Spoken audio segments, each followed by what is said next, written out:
Why do you need a holiday? You potter around. Your big day last week was going to the cobblers. So why do you need a break so much this week? It's just that, you know, it's good for your brain and that, isn't it? It opens it up a bit. You are not evidence for that. Where did you go? Gran Canaria. For a week? Yeah. Just sitting around? Well, there isn't much else to do at Gran Canaria. I mean, I don't want to go slagging a place off because every time I seem to talk about somewhere, get into trouble for it. Right. But it's just like a big rock. It's just volcanic, innit? And you must have looked like a little barnacle on that. Have you been there before? Been near it before to another rock, which was just. But what, you had your fingers burned? Why did you go back? Because you think, well, they can't have loads of these islands that are the same, like just a big rock with hotels on. They can't get away with it. So you think, and they well, obviously the next are one, getting away with it. But why do you keep going to these places that are rocks? Why don't you investigate first? Ask your travel agent, is this a giant rock? Because that's what you do, innit? You go and find out yourself. I mean, when Armstrong went to the moon, what was he expecting up there? That's a fact, that's a big rock. And he still went all that way. I don't know what that point was. No, so what I'm saying is, though... What do you make of this place? You enjoy it, Gran Canaria? It was just a big rock, but I bet the moon was better. Really? What did you do? It was just, it was a big hotel, like big, massive places where there's loads of people, and, you know, you go for your dinner. That describes a hotel. Yeah. No, sounds like to me. You've nailed that. I've been to a few, that sounds like it. No, but... I thought, so there is stuff going on that I can chat about. Start a diary. Sure. You started a diary? Yeah. And what are you going to do? Did you keep it up every day? Yeah, just, Oh, can I read it, please? Well, a diary is meant to be sort of... Please, can I read some out on this podcast? Karl... Some of it, though, is only relevant to me. It's sort of... Oh, this is... Please, give me it. Oh, my God. I mean, this isn't... I haven't just... Look how big it is! It's one of those desk diaries. It's huge. It's about a foot long. And it's... Oh, that is amazing. Imagine if Anne Franks had been like that. As she got out... Right. Everyone would have heard it clank down on the desk. Yeah, but my writing's quite big, isn't it? Oh, look! Give us that. Do you know about joined up writing? Have you heard about that? There's no point. Amazing. Sometimes you can't read it, can you? So it's best to look at look! times. Oh my God! It starts on the first day. This is wonderful. Going on holiday to Gran Canaria today. Woke up to the news that Tony Banks had died. There was a piece on the news about how everyone was shocked. Got me thinking about an invention that was being good. Right, a watch that counted down your life. If it says you've got 3 days left, go to the doctors. Told Suzanne about invention. She said she wouldn't buy one. But she said that about the iPod. How would this device work, this watch? I mean, how would you know when you were about to die? Is that a concern? Again, not for you to worry about, presumably the boffins and stuff. No, all I was thinking is that Tony Banks fella, you know, he died and everyone was shocked about it. But if you had like a little watch on... But how did it work? You can't just say, wouldn't it be good? How would this work? Yeah, I imagine you in the patent office going, got an idea. They go, oh, certainly, Mr. Pilkington, what's your idea? Watch that counting down your life. Oh, how does that work? Just wear it, just pop it on your wrist. No, what do you mean, just pop it on your wrist? How does it work, just pop it on your wrist? Brilliant. You're an idiot. Well, it's interesting that he goes on. The flight to Gran Canaria was a bit bumpy. I thought about the clock that counts down your life again, and I wondered if it would know if you were going to die in a disaster.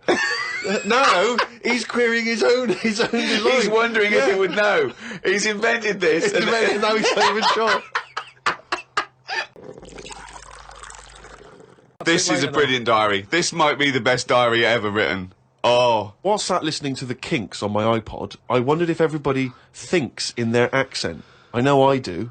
What's this? What are you talking about?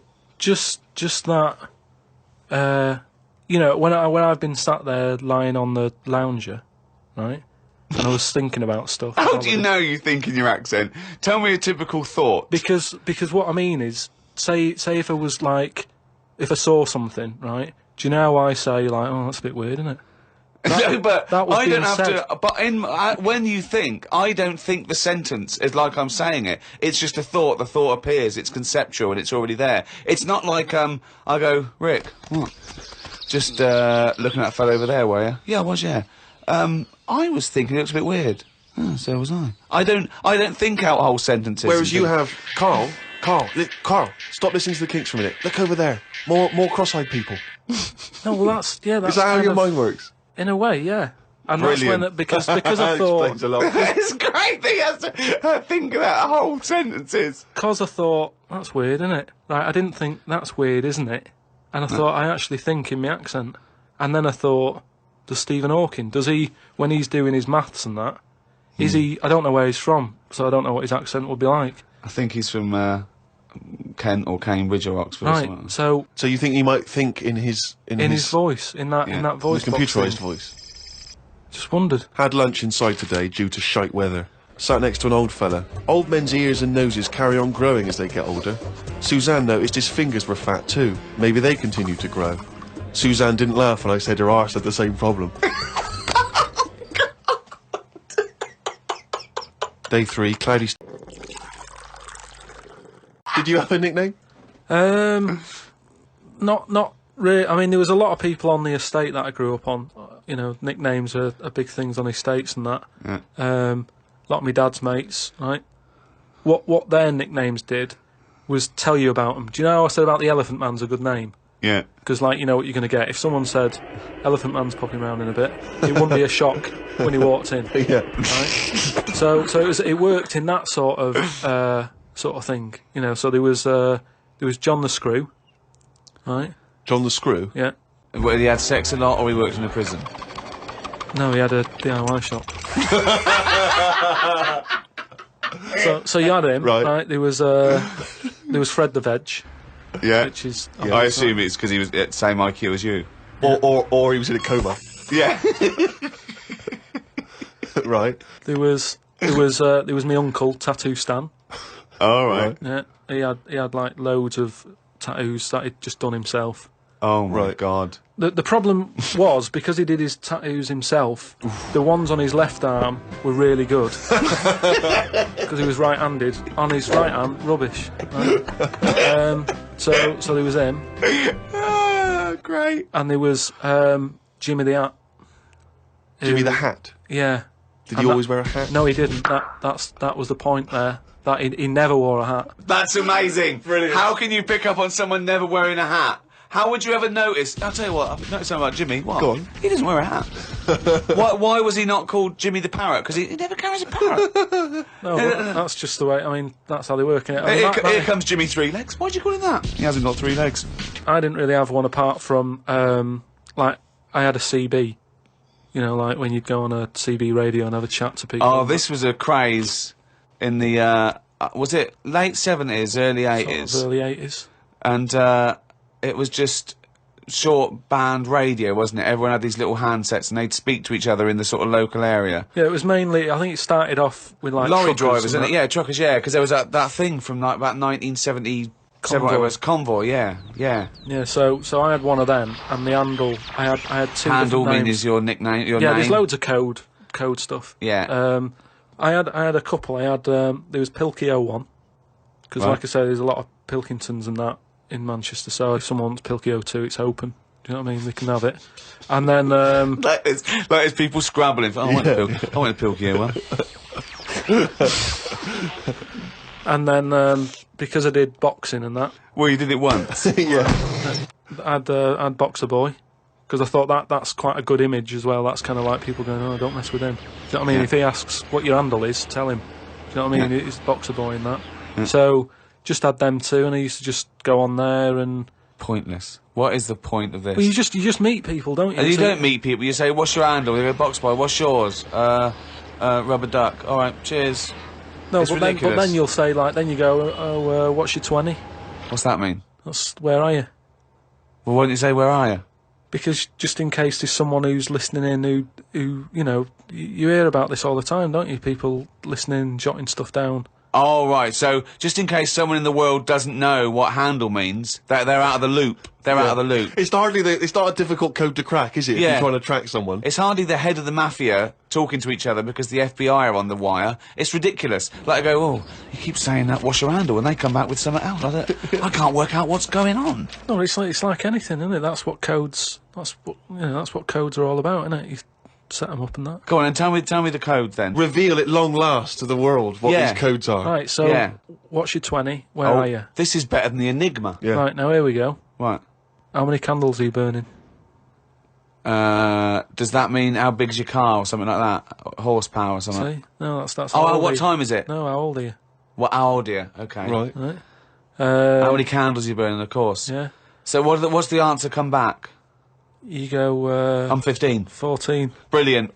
That code, there's no one going to work that out. I wish you'd have kept a diary of this, because this has been fascinating. Now and again, someone will come in and go, side on, right? What's that mean?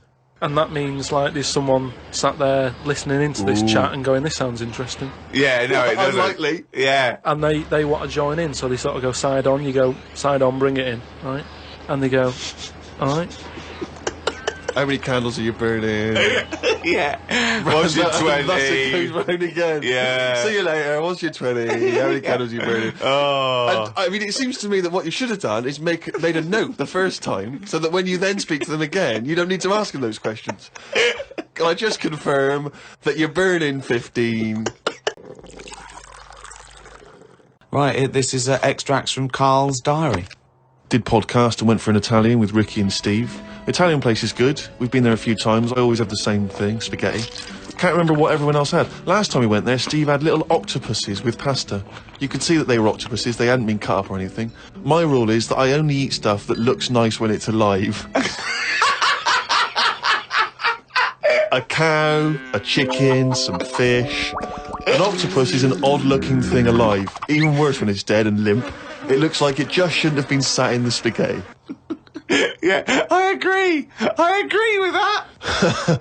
Ricky drew another picture of my head. We've given a few of them away as prizes, but he draws so many of them that they won't be worth as much anymore. Everyone will eventually have one.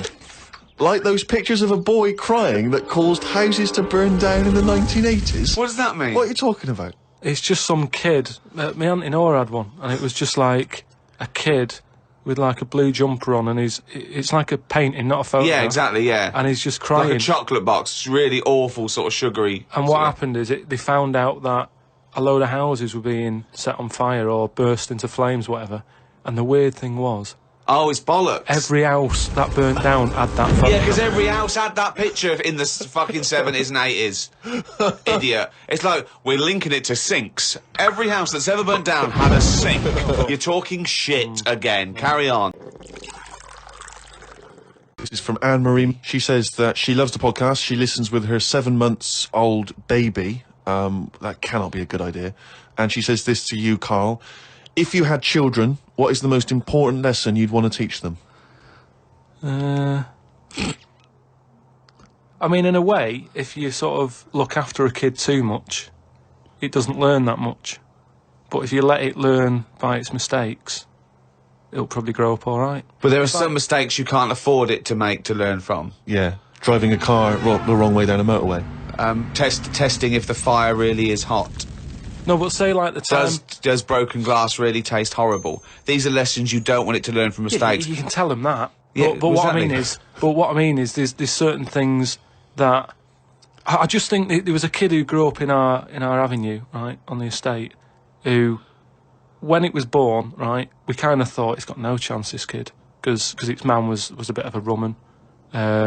You know, a rumman? Where's that? No, just like, you know, she like going out and having a fag and like having a drink, and she's never at home. It's the one who had the horse in the house. Sure. Right, which I don't want to go over. Sure. It's old news. It's out there, isn't it, if you want to find out about the horse in the house. But she had a kid, and everyone was pretty surprised when they saw it, because it was a good-looking kid. She was surprised, because, like, you know, the man wasn't that good-looking, the dad was a bit rough. But it came out, and she was showing it around the avenue, going, look at this I've had. And she was chuffed with it, because it's probably like one of the newest things she's ever had, because everything else was always sort of second down and what have you. But suddenly she's got this brand new little baby, right? Anyway, as it grew up, right, those looks went. Right. And I'm not talking getting old, I'm talking by the age of about 3. It looked rough already, right? And all that just happened because that's the life it was in, right? Yeah. So like it had like a patchy head. Its hair. It had a patchy head. A patchy head. It's just sort of. It wasn't a North American Indian. What do you mean, a patchy head? Just his hair was patchy. He used to chase sort of cars and stuff. It's cars, sorry! What do you mean? That's what he did for his... Sorry, did she let it get raised by wolves? No. But all I'm saying is that, at the end of the day, what is it that makes a person? Do you know what I mean? Now, I don't know what state he's in now, but maybe he learned all his mistakes by the age of 4. I'm guessing he's not chasing cars now, but at least he's done it. I'm guessing he is. Yeah. Do you know what I mean? At least you can go, yeah, I've been there, done that, and you don't go back to it. And you can get away with doing dafter things when you're a kid, can't you? I nearly killed a man once, right? Okay, right. Did you? That time when I was in Wales, and I was having a walk with my dad on the cliffs and that, and I just picked up a big rock, right? Chucked it off the edge, and as I chucked it off the edge, I noticed a fella was walking down below. Jeez. And I missed his head by, like, inches. Now, I've never chucked a rock off a bridge or, like, off a cliff or anything. And it only took one man to almost lose his life for you to learn that lesson. Yeah, but that's how you learn your lessons, isn't it? See, a lot of people would have said that maybe your dad should have said, "Wait, Karl, what are you doing?" No, but he didn't know I was doing it. I didn't say I'm going to chuck this off there. I just picked it up and chucked it. And, like, as I let go of it, I noticed a fella was down there. You live and you learn. That's a little mantra. Right. You live Okay. and you learn. So the woman who's had the kid, sort of look after it, feed it, make sure it's got shoes and that, but let it roam about. That's great. There's the advice for you, Anne-Marie. I love that. Good luck. Just let your 7-month-old baby roam about. It was just all sort of Chinese proverbs and that. One of my favourite on the same subject is a camel is a horse designed by committee. What do you mean? Well, it's having a go at the camel, and it shouldn't, but it's just, it's just a metaphor. And if you wanted to design a horse and you had that vision, but you let 12 people in the room have their say, it wouldn't come out as you wanted it to do, and it wouldn't be as good. A vision is more perfect than committee, because everyone having their say, it becomes anodyne, it becomes compromised. Whereas the best things you can do is have an idea and have a vision and auteur that. Rick, can I just say now, I can tell from his look that he's thinking, which committee designed the camel? Well, I'd say, why would you request the ump bit? Because that's just going to get in the way, isn't it? I've always said that about a lot of animals. It's like we've doubled up on a lot of them. We've chatted about elephants and mammoths, one or the other. And that's the same with a camel. I'd have that up there as what they're doing. They were good years ago, in the Jesus times and that. Don't need them now. You know what I mean? We've moved on. Well, not people who use camels to cross deserts. What other? I'm communities. going to throw some animals at you, and you tell how you'd have improved them if you'd have been designing them. Okay? Mm-hmm. The octopus. So I can now go back, I can look at them and go, what are they doing? And where have they gone wrong? What's up with you? How could you improve it? Like the camel, you go lose the arm. I'd probably give it a bit more of a body. Cut down on the arms. And give it some bones. Because I don't understand all this. It getting in a jar is good. When does it want to get in a jar? It says... Well, it only wants to get in a jar according to your stories. No, but there's something that says it can get in a jar because it hasn't got any bones, but I don't know why it'd want to do that in the first place. I can't even begin to answer that. Once again, you've claimed that you've read that they like to get in jars. I mean, how do they know that octopus like to get in jars? Oh, God, I love that you can improve on an octopus. Millions and millions of years of evolution, making it perfect for its surroundings. Okay, another animal for you then, Karl. Giraffe? What are they adding to the world? What are they doing? Well, it's not about what they add to the world, No, but is I thought that's what everything's about. It's about things are here for a reason. The reason they're here is because they didn't die. That's it. No, but there seem to be a lot of animals that are like... Do you think there's a lot of cheating? Is that what you're saying? I'm just saying, there just seems to be a lot of doubling up. Yeah, so you get it down to like 8 animals that represented all of it. So okay, who would get in your team? You can choose 8 animals. This is what I'm saying. If I was Noah, I would have gone like, hang on a minute. I've just seen something that looks a bit like this. Let it drown and have a clear out. But he didn't. He was messing about saving everything. He was instructed by God to save everything, to be fair to him. Yeah, but if he's been given that job, for me, he's sort of manager of that job. So you believe with Noah as well. management. You believe Noah happened as well, and he built a boat big enough to catch 2 of every species. You actually believe that as fact, do you? Well, it's out there in book form. Brilliant. All right, We haven't answered the question that we started with. How did you meet Suzanne? just at work. Thanks. Travel. People are fascinated about your approach to time travel, and I know we've talked about this in the past, but this is a very specific time travel question. If you had a time machine, Karl, to what event in your childhood would you travel back to, and why? What's the point in going back to things that you thought? No, it's just that it's never as good, is it? It's like a place you go on holiday, and you go back thinking it'll be as good as the first time. It never is. So I don't believe in going back to places. What do you understand the question as?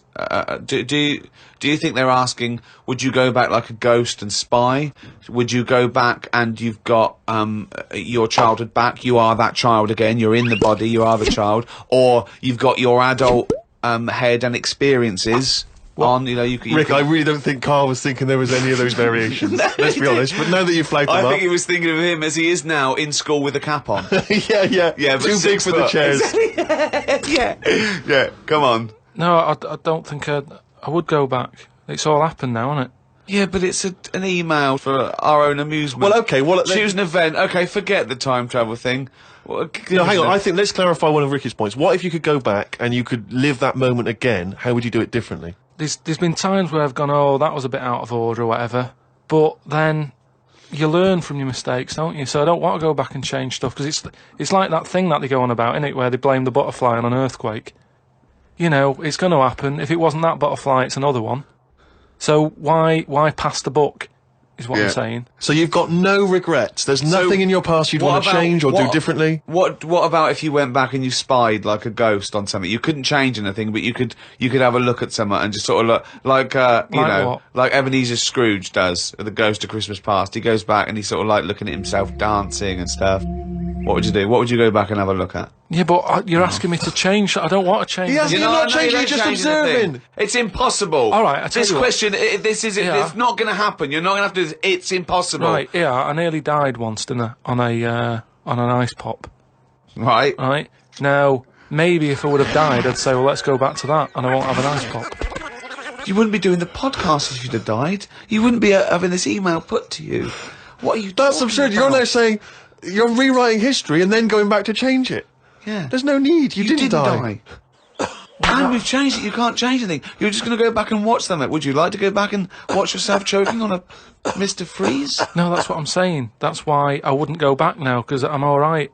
I haven't had one since. I've learnt a lesson. I'm not missing them ice pops. So I don't think you're making the most of this opportunity to fantasise. I don't see the point in going back in anything. I mean, do you mean go back in time to the point of you can see, like, Rome in its working day? What, in your childhood? Was Rome about when in your childhood? Were there gladiators in your childhood? Well, that's what I'm saying. Everything I've been through, so why see it again? Forget it. It was just a nice little question. I mean, that shows the lack of imagination in Karl Pilkington. Your mind can't fathom something unless it's, like, got two heads. But I don't see the point in doing something twice. Because the thing is, say if there's one good moment when I was about 6 that I loved, I'd then have to go through all the other 20 years. Again. Well, why? Why have you imposed that? It's a fantasy. Make it up. You could go back and come back again. Yeah, whiz back and fast forward 35 years. Nah. Brilliant. No. Like it was on offer. Like this was really on offer. Move on. It's Karl Pilkington's diary. Oh, he's written it down, yeah. Was that the jingle, or were you just, just annoyed about something? Okay. Went and did the podcast. We had a meeting after. I don't like meetings, as I can't keep focused on what people are talking about. I think Ricky has the same problem as after 25 minutes he was trying to wrestle me. I tried to do what spiders do and stayed still as if I was dead. But Ricky just stayed on top of me, not moving. A bit like when you see one of them big snakes swallowing a sheep. Ricky got bored and released me. I went home thinking, why had I left my old job for this? A homeless man asked me for some money, but I didn't feel like I should treat him, as I felt that he'd probably had a better day than me. Oh, God. Suzanne called me to say she'd gone for a haircut and that she'd meet me in the supermarket. I went to the supermarket, but she wasn't there. I called her and she said she was near the fruit aisle. I went to the fruit aisle and she wasn't there. Turns out she was in a different supermarket on the other side of town. And that if I'd listened to her properly, I'd have known that. I didn't want to say that Well, you just went to the first supermarket you thought of, as opposed to listening to what supermarket... I'm in the supermarket. All right, bye. I didn't want to say that I hadn't heard her properly, because my ears were ringing a bit from the wrestling from earlier.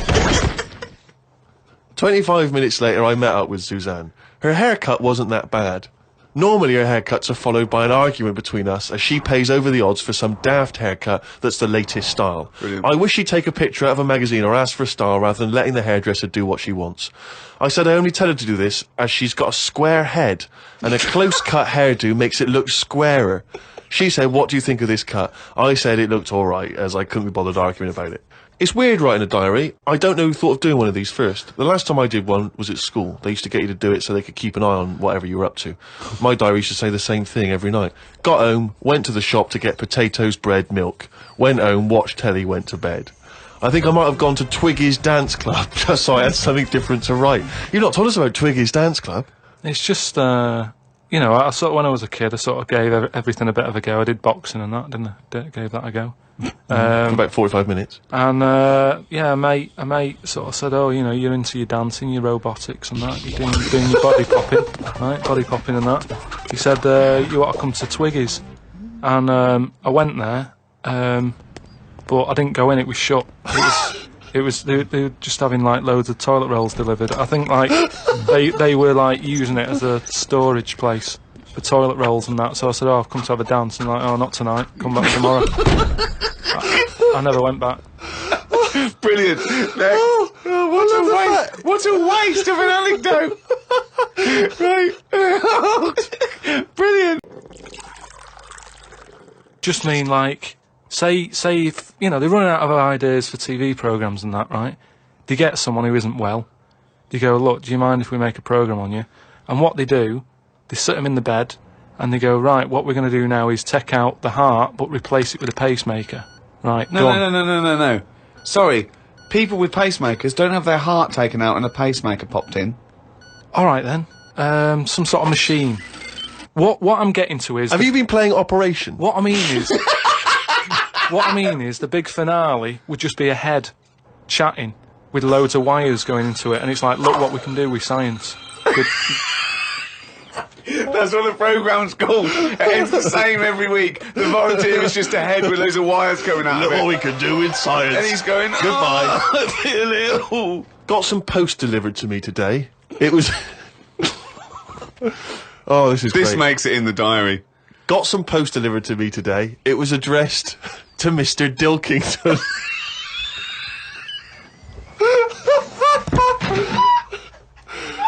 I don't know why that's so funny. Oh, God. I got some post delivered to me today. It was addressed to Mr. Dilkington.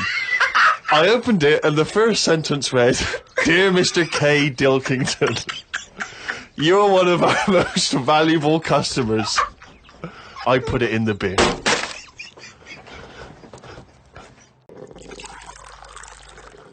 Like Descartes. Watched a programme on him the other day. He is the one who said something like, "I know I'm about because I dream." Doesn't work for everything because ants don't sleep.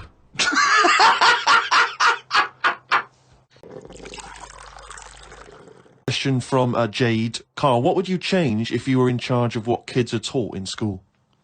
Right, you know, because I mean your school experience was a bit iffy. You got very bored, didn't you? You got very disillusioned by school. Yeah. What I'd do, right, is instead of sort of teaching kids about 2 and 2 and that, which is 4, right? Well done. Show off. I think they should be asked more questions that make them think rather than something that has just got an answer, I totally agree.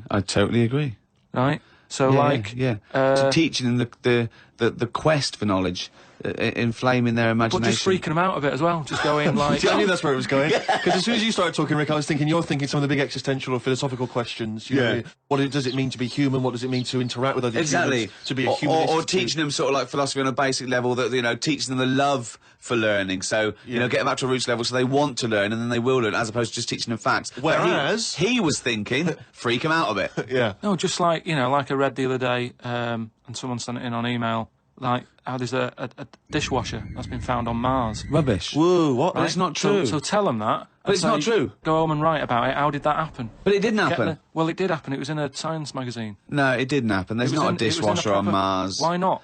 Because... What do you mean, why not? How did it get there?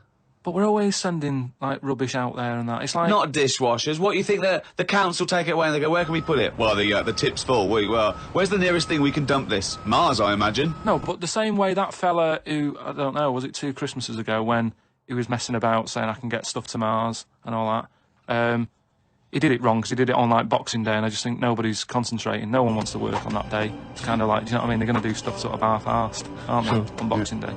So... it didn't really get there, I don't think, but it crash-landed. What are you talking about? What was he trying to do? He was sending something up to Mars. Yeah, that little fella that wanted to get something on Mars, and it probe, you mean? And it didn't open properly. Yeah. It got there, didn't open. But the thing is, it got there, it didn't open properly. No one's been back to pick it up. And what I'm saying is, we're saying about going to Mars as our next planet. It's a tip. There's loads of stuff that's been flirted up there. No, it's not. It's just all, like, that probe thing is still there, rotting away. Yeah. So... ipso facto, there is a dishwasher on Mars. We've settled that. Why would they have a dishwasher on Mars? Would they take the dishwasher up in the space shuttle in case they had dinner parties? What are you talking about? I just think they would have a little dishwasher in there. There's a lot of them, tight space. You don't want to, but who's going to do that? You know, that means... Do you know how much fuel it takes to move a kilogram out of the Earth's atmosphere? So they're going to take up a dishwasher, are they? Sorry, but what are they cooking up there, Karl? How many people does it take to fly a rocket? How many people? Tell me how many people. Well, it's either one monkey with a banana shoot that feeds it, or probably 2 or 3 humans. Right, say it's 3 humans. Yeah. Now, there's 3 humans, because they need one to steer it. One to stop at the petrol station to get more... What I'm saying is, if you're going to start having a sink, then whoever's They washing haven't got up... a sink. I know, because they've got a dishwasher. He's got you there. But anyway, I'm not going to go into that, but all I'm saying is, teach kids things about... Say to them, right, when you go home tonight, there was dinosaurs knocking about ages ago. How would you have lived with them? Get on with it. See you later. Well, they didn't. I've told you this before. You got a lot of your information from the Flintstones and 1 million years BC with Raquel Welch. There weren't dinosaurs knocking around where there were little fellas knocking around in furry pants. No.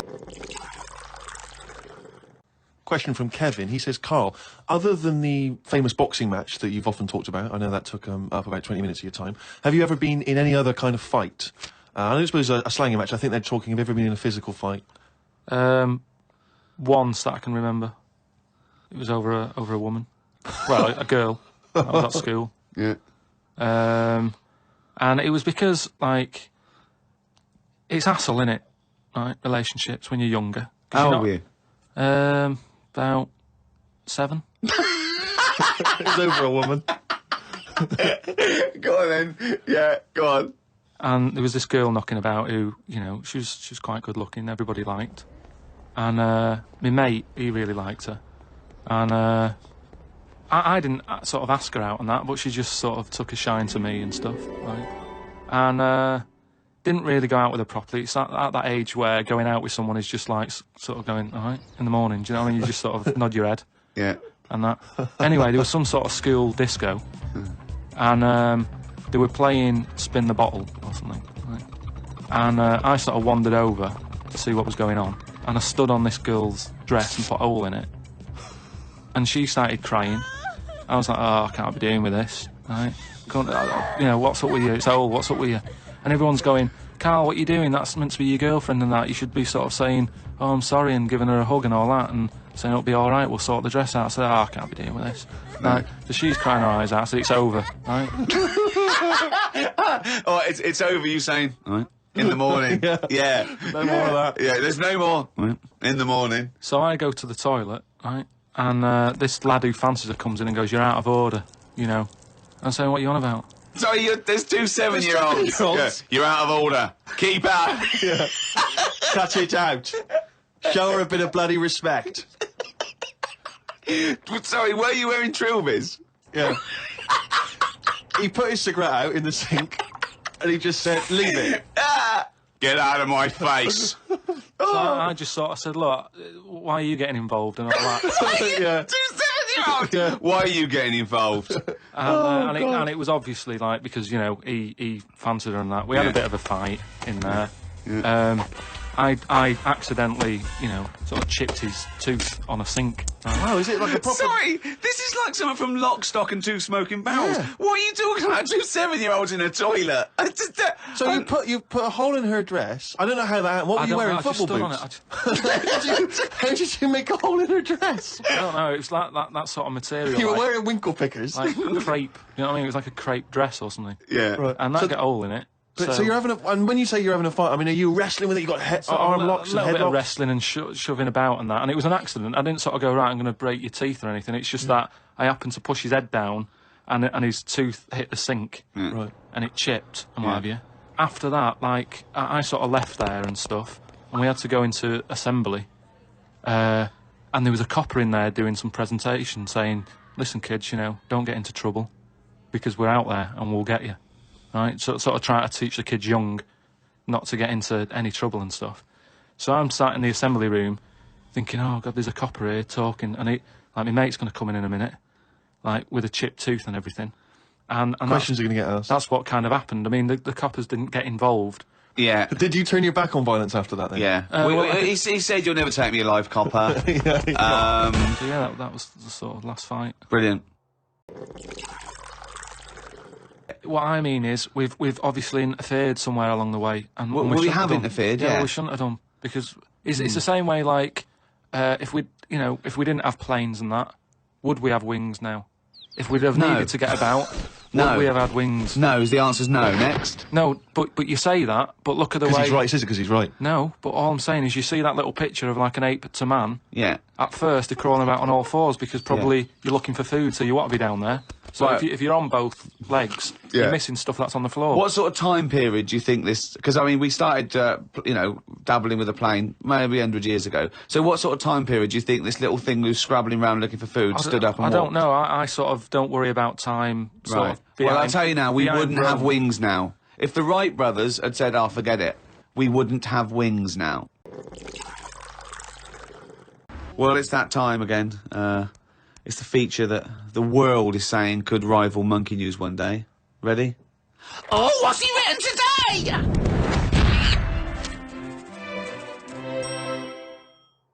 Well, Karl's diary. You didn't actually explain what it was. On the tube on the way back home, saw an advert for a book about a woman who works in a funeral home. She went into work one day, she goes to work on a body, she takes the sheet off of one of the bodies, and it looks exactly like her. This is called a doppelganger. What's a doppelganger to you? It's the thing I read about him ages ago where someone was walking down the street. Yeah, and he sees someone who looked a bit like him. And no, this was weirder than that. Go on.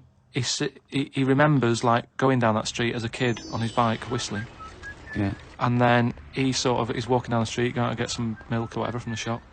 Little bike comes whizzing past. He hears the whistling, he goes, that's weird. Looks at it, it was him when he was a kid. So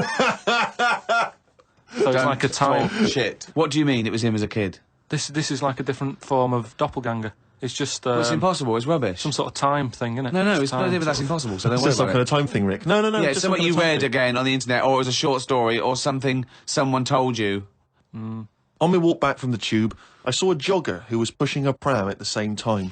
The kid looked terrified. Got my science book out. It said that the static you get on the telly when a channel isn't tuned in properly is radiation that is still knocking about from when the Big Bang happened. I thought about the Big Bang and wondered if it was really a Big Bang, or did it just sound louder as there was no other noise to drown it out. Good point, though, isn't it? Karl's diary, Rick, never ceases to amaze. We do, of course, Rick, every week get thousands of emails. I mean, it's Freddie from Winchester says, of course, it was recently Valentine's Day. What's the most romantic thing that you've done for Suzanne, Karl, that you can think of? I don't really do all that. Sure. The Valentine's Day stuff. It's just... The problem is, if you do it once, they expect it every year. Yeah. That's the problem with Christmas and stuff, innit? It's like, it's become, that's what you do now, every year. Every day, yeah. So I prefer to just sort of wait, you know what I mean? And you know, if I think of an idea or I know of something that she wants, I might get her something, but I might not do it on Valentine's Day. It's that thing. It's like how I've said about Pancake Tuesday. Make it Pancake Wednesday. Have it when you want. Why am I waiting? Why am I waiting for someone to tell me when I can have a pancake? I'll have it today if I want one. Yeah. Do you know what I mean? Whereas Pancake Tuesday, no, I won't bother. I'll have trifle. So it's the same with this, you know, with Suzanne. Luckily, right? I mean, Valentine's Day and what have you, she was ill. Luckily. So we didn't have to go out. So I'd say, is he asking for advice? Well, I suppose, yeah, certainly you may as well give it. Treat them when they deserve it. All right. I remember once when Suzanne was ill, she had a fever, but there was no food in the house. What did you suggest to her? She was too ill. Well, it was when we were still living in Manchester and that, and you know, we needed to get some food in for tea and stuff. And I said, come to the supermarket. She was like, no, I'm ill, you go. And I hate buying food. I just sort of get a bit blank when I'm looking at it. There's too much, isn't there? That's the problem. You go down all these aisles and there's just too much. So anyway, I said, no, come with me. She was like, oh, but I've got this fever, I'm hot and everything. So I said, well, come to the supermarket, you go on the frozen aisle, cool yourself down. And she did, and she said, you know, it made it worse, she was ill for another 3 days. Lawrence from New York says, I was wondering how Mr. K. Pilkington would interpret this famous saying of philosopher Ludwig Wittgenstein. The quote is, if a lion could talk, we could not understand him. Even if he's English. Yeah, if a lion could speak English, so there's no language barrier, he's speaking English words and using all the correct grammar and everything, but you wouldn't be able to understand what he was saying. Why? Because it is from a different world. His frames of reference would be so bizarre that you wouldn't be able to get a grasp on what he was talking about, because you'd have so little in common, even if he used real words. No, but he's talking English. Yeah, no, but his reference points would be just so far removed. You know, they're removed slightly when, if you saw two people talking about Kierkegaard, you'd I wouldn't understand it. Exactly. So remove that 1 billion times to a different species with different input. No, but it depends. If I'm talking to a lion in London Zoo, Yeah. he'll be saying, oh, I'm fed up with being stuck in here. I'll go, yeah. It's like that. It depends what his background is. I mean, there's some people who might have lived down the road from me, but have a totally different life. Absolutely.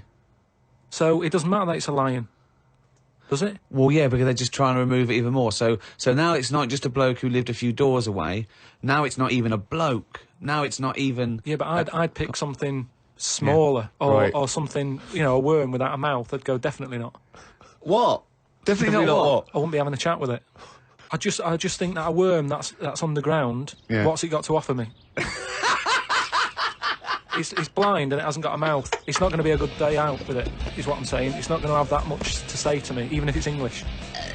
Right? Even if it's And how can you tell if a worm is English? Is it wear a very tiny bowler hat? Oh, Christ. But do you understand? What about a jellyfish?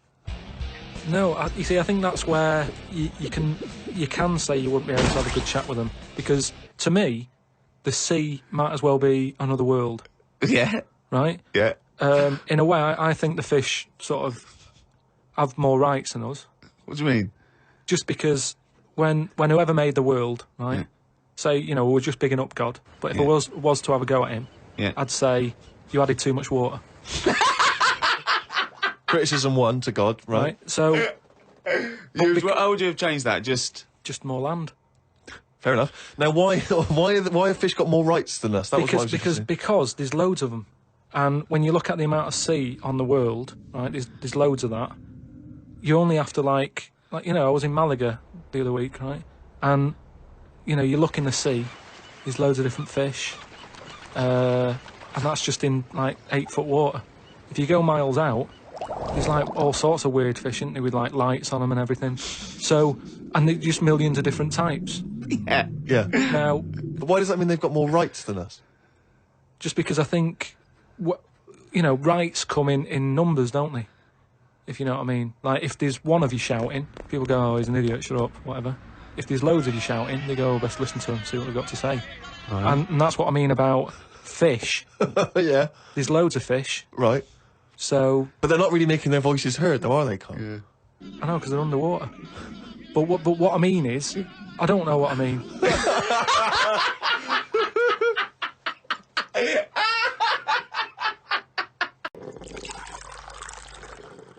What would you do, right, if you had to go back and you were in a, you had to go put your mind in, like, the, an unhatched egg of something? Like, maybe one of those, that a wasp was injected in a spider. So you know you're in an egg, right, which is really uncomfortable, in a spider.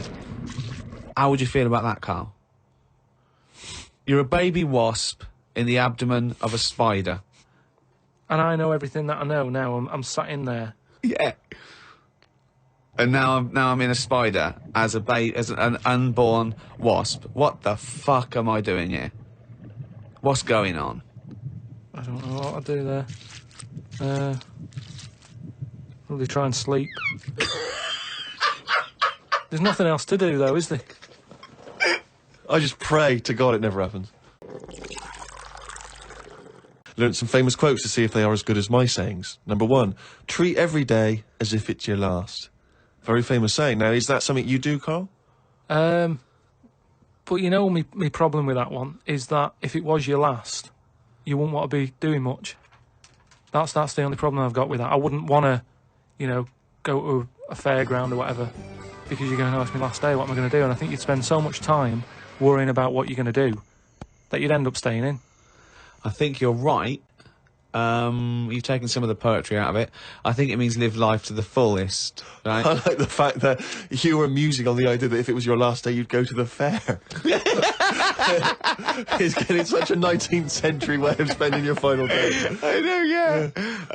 Well, the thing is, the other thing is that the only thing that people get depressed about in terms of sort of like you know, life and death is not the knowledge that they're gonna die, but more the knowledge that they know they're going to die when they're dying. If someone told you no one ever knows when they're going to die, no one ever gets an illness, no one ever gets hit by a truck, everyone passes away peacefully in their sleep, dreaming they're riding a big marshmallow, right? Then you wouldn't care about anything. It wouldn't matter when. It wouldn't matter if you died tomorrow or in 30 years' time. You'd just live life to the full. You'd have it every day would be great. You'd go out, you'd come back, you'd fall asleep. That would be amazing. There'd be no stress. There'd be no angsty, we're all going to die stress, because it wouldn't matter, because it would just be your life. Wouldn't it be amazing if someone guaranteed you, Carl, you're going to die in your sleep? I'm not going to tell you when. Yeah, but some people do, don't they? Well, exactly. Yeah, but we never know that. we're going to, because we stress. What if we get a dreadful illness? What if we, you know... But we're almost not letting people die naturally anymore, are we? Because we're always bodging stuff up. What do you mean? Well, someone who might naturally die in the sleep aren't allowed to naturally die in the sleep because they wake them up with those electric things and get them going again and pop in a new lung or whatever whilst they're at it. That's what I'm saying. They don't just... You never hear it anymore, do you? Frank peacefully died in his sleep. No, he died on the operating table whilst we were putting in a new lung. They don't die naturally anymore. Frank died peacefully with 40,000 volts going through them and a couple of people going, clear! Clear! My dad and me talked about history. I said we shouldn't go on about things that happened ages ago because I bet something similar has happened more recently. Brilliant. Read about an island in the Indian Ocean where there are tribesmen still living like they're cavemen. A helicopter tried to land and the tribesmen chucked spears at them. This is what I meant about not having to talk about things that happened ages ago. We have got new cavemen now, so why do we talk about the old ones? People could have lived before, but computers and all that blew up and books got burnt, so all they had left was what these tribesmen have got left. Ramblings And that's the ramblings madman. of a maniac. That's just a few hours before you go crazy with a gun in the... No, but what I mean there is, right, say if all this has happened before, something happens. Again, a lot of information from the Planet of the Apes. World ends, right? We come back again somehow. Yeah. It's the detail you leave out that makes you intriguing. Just like the watch that you can wear that tells you when you're going to die. How does it work? Pop it on your wrist. That's all the detail you need. So the world happened, No. we came back, Have you seen the pictures? forget it then if you don't get it. It's interesting that you had all those profound thoughts about this period in the past when they all lived, but you still found it appropriate to include at the end of that. It says the tribesmen wave their knobs about when they've had enough of having visitors. That's what it said in the paper. That's what happens. They're quite happy. What paper is this that you're reading? It was in like a paper a couple of days ago. It said they don't mind having visitors if they're bringing them coconuts and stuff that they can eat. Once they've got everything they need, they start waving the tackle about, and that means like, right, leave now, which you would, wouldn't you? Yeah, at a dinner party. My grandfather used to do that. I was in there the other day, and like I say, little bird noises and that, and a little robin was there, and I thought, that's odd, that's out early, right, because it's like sort of summertime and that. Sure. And then I thought, oh, that's nice, and I was watching it, and then it got like a little worm, right, and I was like, hey, put it down, right. Sorry, whoa! What do you mean? Because Why were you interfering? Why were you interfering In nature. with a robin taking a worm? Just because it was a nice sunny day and that, and I thought, you see, worms normally come out when it's raining, don't they? And you go, well, I bet they're happy to die, in a way, because it's chucking it down, it's miserable. They come to the top of the soil then, don't they? Yeah. When it's miserable. But it was a sunny day. That's they don't drown, I assume. No, it's not that, is it? It's just that they hear the water or something falling on the ground and they go up to see what's happening. What? No way. But why do they come up when they think it's raining? You're a worm, okay? It starts raining. Tell me your thought process. Well, you just kind of, you're down there, you can't see anything, it's dark anyway. Yeah. So the rain's coming down on the land, the worm goes, what's going on? The worm goes, what's going on? He wiggles up to the top. So what does he do? So it goes up and it sort of sees it's raining, and then it goes back down again, doesn't it? But that's what I'm saying about the What do you mean? What is this world where he goes, oh, it's just rain again? Oh, so that's the 400th time I've been caught out this year. It's rain. I'll remember next time I won't come up. What do you think a worm is capable of in terms of cognitive thought? What do you mean? Well, a worm can basically tell certain chemicals and certain light patterns. That's all it is, really. Yeah, and It's not thinking, it's not choosing its favourite food. you don't know that, though, is what I'm saying. You don't know what things are thinking. Everything thinks, doesn't No, it? it doesn't. No, it doesn't. No. The thinking... There's something in this room that's not. All right, what about this one, then? What about flowers? Do you think they've got A mind. a feeling?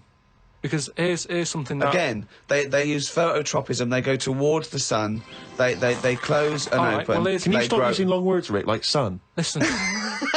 But what I was saying is, about the worm, this robin that I saw that was eating the worm, it had hold of it, and I thought it's a sunny day and that, give the worm a break sort of thing. So I went, oi, like that, and it sort of dropped it in shock. But then, when it realised I wasn't that near it, it picked it up again and swallowed it. And I just thought, oh... Do you know what I mean? I don't know what you mean, no. I just thought it's a sunny day and everything. Normally birds are nice noises that I like, and yet there it is going about wrecking lives. Wrecking lives! It was a But it just swallowed it really quickly in that, and I just thought, there's the worm. It came out, it was happy, didn't know what was going on, and it had an extra chance. The robin dropped it, and then it got it again and ate it, and I just made me a bit fed up. Well, do you know why, don't you? You couldn't outwit a robin. The worm was going, oh, God, Karl Pilkington. So that's who's been sent to save me, is it, God? You've sent Karl Pilkington. Oh, I'm dead. That's it. OK, eat me. What sound or noise do you hate? As me, or as a worm? I don't know what you mean. What do you mean? Why would we be asking a worm? I've never heard an actor say that to James Lipton. When he says, what noise do you hate? What, as me or a worm? No, but Wow. all I'm saying is, because of my last question, that's what I was saying. A bird noise is relaxing to me. Right. Well, it's not anymore, because I think of all the deaths and stuff that go around that. So now you hate the sound of birds? I'm just saying it's changed my view on it. So It's like anything, isn't it? Every noise can mean a disaster. Can it? Why would the sound of laughter, people laughing, why would that also signify disaster? If you wake up in the night by the sound of, like, a baby laughing... Baby laughing! No, if I had a baby, right, Yeah. Suzanne was out, she'd worked nights or something, Yeah. and I'd nodded off, I'd put the baby to sleep, Yeah. and then it's 3 in the morning, and I'm woken up by the sound of a baby laughing, that would terrify me. How is this? I just think the baby's sitting up in a chair like Chucky, going... Well, no, I think the baby's reading his diary. Thinking, oh Christ, this is my father. I just hope I'm adopted. Oh, God! A baby laughing! So I went and had it and stuff. But you had to, before you sort of said, right, I want this doctor, they give you loads of forms to fill out, right? And one of the things they did was, if you die, what do you want to give away, right? Like a donor. And what have you. And I thought, I really thought about it for 40 minutes or so. I didn't just rush into it. I was sat there thinking, you know, if I'm dead, does it matter and stuff? But I was really concerned when it said about the eyes. Right. Right. Why? What do you mean? What? Because can they have your eyes after you die? It was. I think it was fourth on the list. Why do you care about giving your eyes away when you're dead? Just because of that thing of, you know, we don't know for sure yet. I know that you poo-poo it, but the afterlife thing. So why, in an afterlife, would you want your eyes more than your liver and your kidneys and your lungs and your heart? Because ghosts don't eat, do they? So you don't need all your liver and your kidneys and stuff, because they're only there to sort your food out. But your eyes, if you're a ghost, I don't want to be a blind ghost. Because you're around forever then, aren't you? Once you're a ghost, that's it. So the idea of being blind when you're alive, you go, well, all right, then maybe in the afterlife I might be treated to a pair of eyes. But the fact of wandering about, dead for years, bumping into stuff... Oh, God! Oh, it's amazing! So, oh, that's an amazing image! So I didn't tick that box. But why? I don't understand. In your theory of the afterlife, why is it that this ghostly Karl, why can he survive without a heart, but he can't survive without eyes? Why? Do you see what I mean? Surely, if you're this ghostly apparition, you can just see everything and you can do everything. You don't need the body. No, because you're a ghost. Yeah, I know, but I think when you're a ghost. Say, like, how they've seen ghosts in, Right, could I just say now for any listeners, this is not the thoughts and beliefs of the management. There is no such thing as ghosts. I do not believe in ghosts. I do not believe in ESP or any mumbo-jumbo. Carry on, Karl. So when there's a ghost, yeah? When they see ghosts in, like, old castles and stuff, yeah, they've had their head cut off because they've been up to no good, right, years ago. But they're carrying it around normally under their arm. That's what I'm saying. It hasn't reattached itself. So if you take the eyes out... But, Karl, how is this ghostly creature able to function? It doesn't have its head on anyway. It's carrying it under its arm, so the suspicion is it doesn't need its head. No, it does. It just happens to be carrying it around because it wants to keep it with it. The ghost is always in the last condition that it was in when it was in... Who makes these rules? The way you are in your last bit of life is how you are as a ghost forever, even in the fashion. Like I say, the ghosts that you see never wear modern clothes, so it's always the Victorian stuff. Now, if they could change it, they would, but they can't because they're stuck with it. So that's why did you see cavemen ghosts? When did ghosts start? They didn't kick in till about 1830, did they? What if you die when you're having a rectal examination? Are you always bent forward with your trousers around your ankles and someone's finger up your arse? But why would you die when you're having that done? That's why I'm not having it done. If that's you saying. No. But you might have both been suddenly killed in a terrible disaster. Yeah, a meteorite hit you. That's when you get the moaning ghosts, isn't it? They're the ones who aren't happy. So you're going round, bent forward, you've got a doctor's finger up your arse, and what are you doing? You're sort of going, oh... And that's when you have to get the vicar round. What do you mean? they have to put you to rest and what have you, don't they? And what does a vicar do when he's going... So I get the vicar round. It's years later, it's 100 years later, you're round this doctor's surgery and there's people coming, and the new doctor there, and it's 2073, and they go... Vicar. They go, Vicar, there's a strange ghostly apparition. It looks like an old doctor, right, and he's got his fingers up this sort of like little... It's like a chimpanzee, but with a shaved head. No, but the doctor wouldn't be... Are you saying the doctor dies as well? Yeah, you both die. You die at the same time with his finger up your ass, and so you're forever having a little rectal examination with your little trousers around your ankles. Well, that's when it'd be best not to have your eyes.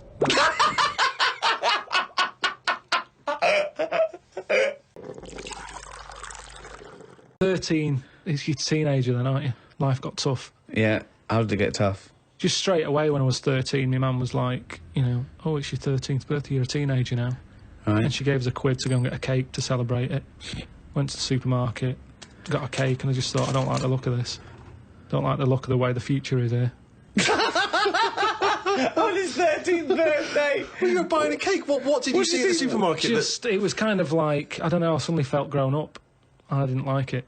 But I think you were always about 58, really, with your outlook. Well, yeah, my mum always said I was old. She said I was an old baby. She said I could frown before I could walk. So they always had a bit of a worried look on my face. Didn't say much, just always listened. My eyes moved about more than I did. Just sat there looking around, looking stressed. My eyes moved about more than I did. Oh dear, couldn't walk. Well, I can't walk, but I'll try and get a bit of movement in my face. It's a workout, a baby workout. Oh, babies, well, if you can't walk, what about your face? Let your face do the walking. It sounds like that horror film. It sounds like Pilkington's Baby. Yeah. Just you lying there in your cot. I didn't like all the stuff that's set up for you. Like, my mum tried to send me to, like, a nursery. I said, no, I'm not having this. Just like that. I said when I'm older and I've got to go, I'll go, but let's leave out this bit. And she said, all right. She was... I love the fact he could reason with her. I love him. He's 3 years old with a pipe. She's going, you're going to the nursery. She goes, I think not, Mum. I mean, kids don't play out, do they? Kids, you know, parents are scared to let the kids play out, and that's why the streets are dangerous now, because no one's playing out on the streets. Whereas when I was a kid, everyone was out on the streets. The streets were safer, because there was more people knocking about. Right. Let the kids play out. It must be like a constant, like a Larry painting. His front garden, do you know what I mean? Just loads of people just there was walking never around. any problems. I was sort of taken away by some fella. What? Whoa. No, I was playing about in the garden. Yeah. But my dad's mate, Tony, Yeah. he did tiling with him. He drove past, and he saw me looking a bit fed up, so he just leant over, picked me up, took me to the pub. Now, the thing is, there wasn't panic. People weren't going, oh, God, where's Karl gone? He's out. Just... How old were you? He's down the pub. Yeah, He's 4 years old, yeah. Well, he's only having a... He's down the pub with Tony, probably playing darts. Yeah, I was about 3 or 4. Sorry, so some bloke drives by who happens to be a friend of your dad's, thinks that baby looks grumpy. Yeah. I'm taking him down to the pub. That's what it was Tony, like. you bringing a baby to the pub? Yeah, I might do, yeah, we're all bringing ours. All right, see you later, mate. Well, that's what I'm saying. Whereas now they go, the baby's gone. There's a big full-on panic going Yeah, on. but I think it says more about your parents that they didn't do that. They looked out in the back car and you were gone. Some bloke's driving off in a van. They're just going, oh, well, They rode down the pub. doesn't Princess Diana look lovely? This is absurd. So what happened when you got down the pub? I just was there for a bit, and then For a bit, just had a game of pool. when my dad came in, it was like, oh, there you are. Oh, there you are! I love that! Where's my baby? I'm just going to have a quick pint. Oh, there you are. All right, mate. So, yeah, I think things were better back then. I met up with my mate Laurie. He said he was in a pub at the weekend and saw a bloke whose hands were on the wrong arms. No! What do you mean? Well, he had his left hand on his right arm and the right hand on the left arm. I don't think this would be a problem if he's been like that from an early age. When I was in Ripley's in LA, I saw a bloke whose head was on back to front. That's more annoying, innit, than your hands. Innit? Now then, would you walk? How would you walk? Would you be walking backwards, Karl, so that you could walk? So you're basically walking forwards. I reckon I'd walk sideways so nobody would sort of tell the difference. It just looked like... Oh, God! He solved it again! He's thought it through. Oh.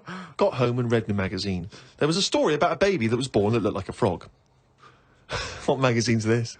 That made the news, that was in a proper newspaper in the end. It didn't really have a neck or top half of its head. It would look all right if it always wore a scarf and a hat. The world would be a more interesting place if there were loads of different types of humans like there are creatures. Then some people would be good at certain jobs.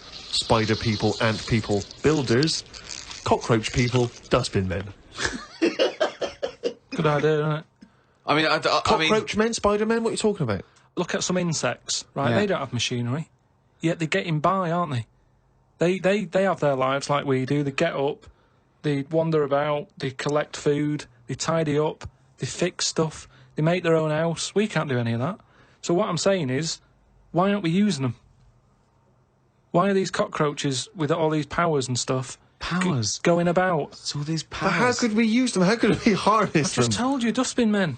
Or whatever that No, was. you said that if they were also men, if they were cockroach men, we could use them. You've left a big bit out, but when that 1-inch cockroach becomes a 6-foot bloke wearing a jacket. It's just that we always use insects for, like, a bit of fun. You see flea circuses and all that, which is all very well, but I don't think it's getting the most out of them. Woke up at 9:55 a.m. Soon as I woke up, I looked at Suzanne and she looked at me. I said, "Did I tell you about the immune system?"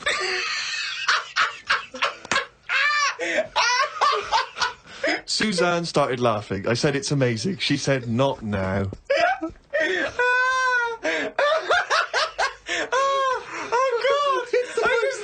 Springing into action, he zips up, his eyes are like... Did I tell you about the immune system? Oh, shut up, Carl. Put the kettle on. Oh, God! Oh, fucking hell! Okay, then, this is the Karl Pilkington top 5 freaks in a number 5. Probably, something not too good at number 5, but it's still interesting. Lighthouse Man. Who's that? Lighthouse Man? What's Lighthouse Man? It's a fellow with a hole in his head. And he, what he does, rather than moan about it, sticks a candle in it. Shut up. What are you talking about? Sticks a candle What are in you it. talking about? Where is the hole? I bet he didn't call himself Lighthouse Man, did he? Well, I don't know, it's just what he got nicknames. Because he had this hole, doctors were like, there's nothing we can do, can't fill it. Thought, what can I do with it? And it was of the days when there was no electric and that. You had to walk about with a candle. Right. So, hang on a minute. I can have both Got a hands little for candle you. holder here. Stuck a candle in it, and he just got nicknamed the Lighthouse Man. So again, it's not that amazing, but I like the way he was sort of energy efficient. So was it in his forehead? No, on the very top of his head. That's perfect. You don't want it in the forehead, Steve. You'd have to walk back with That'd your be neck ridiculous. cricked. So he was like a kind of human jack-o'-lantern? He's a Lighthouse Man. What did you see? What Sorry, mate, yeah, I better forgot description about do you that. need than the Lighthouse Man? So yeah, he's probably at number 5. Wow, that's at number 5, Steve. Number 4. What about Pig-Faced Woman of Manchester Square? Again, you're getting what it says in the tin there, aren't you? Right. And it's just this woman who had a face like a pig. And the rumour was Yeah. that it wasn't a woman. Someone said it was a pet bear and they'd shaved it. That's what that's what Was I've this heard. someone? Was this someone you saw? Or No, that you no, just read this about? is going back. This is years ago. This is years and years ago. Yeah. When there was loads of like weird looking people. I mean, the fact that it's Pig-Faced Woman of Manchester Square Yeah. says that there might have been one in Piccadilly Circus. yeah, whatever. So there was a lot more of them knocking about back then. Let's assume that it was a woman, and the first one, you know, the Lighthouse fellow, he's a human. Do you think people would object because of their disfigurement, deformity, like being called freaks? Do you think? Well, it gave them a purpose back then. See, if you were a freak years ago, there was work for you. You'd have these circus things. Now, if you've got a funny head, you're on the dole. Number 3? What about Elephant Man? Right. Stick him at number 3. He's Number 3. He's surely the most famous freak ever to have lived, isn't he? he's the one who got me into it. Right. Yeah. Sure. He's sort of entry-level freak. Yeah. A gateway freak. Everyone is aware of him. If the Elephant Man still existed, right, and you got the opportunity to meet him, and you walked in, a couple of questions. 1, what would your first reaction be? And 2, what would you say to him? What would your first question be? How would I react? Well, I've sort of seen him enough now that it wouldn't shock me. So I don't even think I'd flinch. Okay. I mean, like I said, when I first saw you, that was a bit weird. But now, look, I can look at you, I don't double take or anything. What would I say to him, though? I'd probably say, where do you get that hat to fit you? You always had that on. Where do you get that from? That sort of flat cap that he's got. Yeah, that one, didn't he? So, yeah, I'd have him. So he's at number 3. Right. Elephant Man number 3. I can't wait for 2 and 1. Right. Okay. Number Well, I 2. know what my number 1 is. It's just number 2 now. I don't know his name, but there's a fella knocking about. Well, I don't think he's around anymore. But he had like a normal body. Looking at him, you'd go, "What's up with him? He's not a freak." Takes his undies off. Got 2 knobs. Right. Wow. Okay. Oh, wait, there's nowhere to start. Do you don't think know. he uses them alternately, like have a wee out of this one, have a wee out of that one, or does he just like spread the load so he's weeing out of both? I don't think he knows. What do you I mean think he it's doesn't sort of know? like a lucky dip. When he goes to a urinal, Yeah. he can have a little bet with himself. He's just like, I don't know what's going to happen here. So do you reckon he holds them Holds both them out? out, definitely. So he takes his trousers down because I mean, you know, Yeah, he can't use a Y front. right? It'd be, Need more like a W front. Yeah. So he pops his pecs down there. I don't think it's that much of a problem. It's not like... Wow. I don't know. I'd prefer that than Elephant Man's head. Well, of course you would. Well, that's what I'm saying. What if you had Elephant Man's knob? Yeah, but it didn't work like that, did it? That's the thing. They said he had the body of an elephant, but that's the only thing that wasn't of an elephant standard. His knob was normal. Whereas with this fella, it's the other way round. Everything normal, took the pants off. Oh, well, what's going on here? But why would you ever take his pants off? No, well, I wouldn't. I'm just saying if... But why, I don't know why you'd be in a situation with this man with two knobs standing there with his pants on and you go pop your pants off. You're not a doctor. No, I say if I'm waiting in a cubicle, and he's there. For what? Sure, you're waiting in the cubicle. I'm waiting to have a wee at a cubicle. Oh, He's taking two urinals up and going, hang on, you don't need them both, do you? He goes, well, actually, and have a look at this. Right. He's got two knobs. See, I didn't see him at two urinals. I saw him at one, maybe them pointing inwards. If you had that, and say the first time that you met Suzanne, would you mention that straight up? Would you say, right, before this goes any further, I've got something to show you? Well, tell me exactly what you would say. You had normal head then, didn't you? I had the same head, yeah. Yeah, but it had, like, hair coming out of it, didn't it? And sort of yeah, but she also had a smaller arse back then as well, so I think we've both been dumb. Anyway, we need to get to number one. Yeah, number one. Okay, it is. It's Pillow Man. Oh, yeah. Pillow Man. Okay, now explain for those that don't know who he was. He's a fella with no arms and legs, just a head and a little body. Nickname Pillow Man. Well, why is he your favourite? Just because he's amazing. Just the way he just got on with his life. He used to light a cig, just using his lips and his tongue and that. Oh, I've seen this. Not fully lit. He'd buy like Roll Your Own. Yeah, it's in the film Freaks, isn't it? Yeah. And he had rolls a shave as well. Yeah, that's right. Yeah. Did he have Do you think he used to do it? He used to get it in his mouth, and I don't know. Jesus, it's amazing. Did he have a knob? I think he did because he had some kids. What? Yeah, he had kids. He was an all right looking fella. He wasn't odd looking. It's just sorry? He looked like Samuel L. Jackson. Imagine him with no arms and legs. Right, that's odd though, isn't it? Really? It's weird, but you've got to give it to him. You know, I mean, he's there rolling his own. He's pretty cool looking. I just want to say to people, you say it looks cool, to, with no arms and no legs to smoke, but don't forget that smoking can stunt your growth. Yeah, but yeah, remember he was on like this circus freak show thing with like a bearded woman. Yeah. Right. Which isn't really a freak, is it? She could have a shave. Have a shave, you're not a freak anymore. Yeah. A bearded woman. Compared to a fella who's got no arms and legs, a bearded woman, get out. But there was like a fella with no bottom half to his body, called Johnny Eck, was his name. So, when you're knocking about with that crowd, you're going to get a bit. You're going to get a bit. So, yeah, he had kids, and they were all normal kids. They had all the limbs. Did his wife had arms and legs? Never saw his wife. Never saw his wife. I think He was probably ashamed of her. She was a bit of a freak. For someone like him, you'd think he'd just give up, wouldn't you? You think, forget it. What sort of life is it? I'm like a Mexican jumping bean. It's not worth living. But he just got on with it. To have a shave, I don't even bother having a shave some days. No. Nor did the bearded lady. Lazy fucking bitch. So that's why I've put him at my number one position.